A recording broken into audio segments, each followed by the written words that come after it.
আসসালামু আলাইকুম। ইলিশ মাছ পছন্দ না এমন বাঙালি খুব কম মানুষই আছে। আজকে রান্না করে দেখাবো হচ্ছে সর্ষে ইলিশ। ফার্স্টে দেখেছেন আমি সরিষার তেল দিয়েছি। সরিষার তেলে তো অবশ্যই যেহেতু সর্ষে ইলিশ সরিষার তেল তো মাছবি লাগবে। অ্যান্ড আমি ব্লেন্ডারে ব্লেন্ড করেছি পেঁয়াজ, সরিষা আর হচ্ছে সামান্য জিরা। তারপর এটার সাথে মিক্সড করেছি আপনার টক দই, হলুদের গুঁড়া, মরিচের গুঁড়া। এবার ভালো করে মিক্সড করছি, সাথে অল্প লবণ দিয়েছি যতটুকু পরিমাণে লাগে।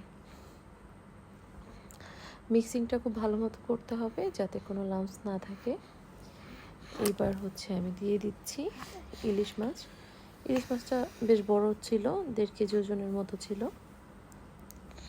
এখন এক এক করে দিয়ে দিচ্ছি, যেহেতু আমরা মানুষ কম এর জন্য আমি কম করেই রান্না করছি। এবার এটাকে ভালো মতো মাখিয়ে আমি একদম মেখেই চড়াই দিব।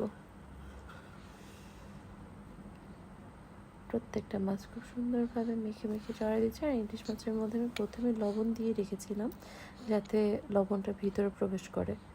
আদারওয়াইজ যদি হচ্ছে একসাথে আমি দিতাম, লবণটা আমার মনে হয় হচ্ছে ভিতর পর্যন্ত যেত না। লবণ দিয়ে আমি আগেই ম্যারিনেট করে রেখেছিলাম। এইবার হচ্ছে আমি এটা চুলায় বসিয়ে দিয়েছি। সব একসাথে মেখে কতক্ষণ পর ঢাকনা উঠিয়ে দেখলাম কালারটা অনেক সুন্দর এসেছে।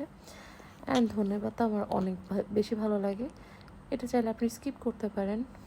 এই তো নামানোর পরে যখন আমি প্লেটে সার্ভ করছি,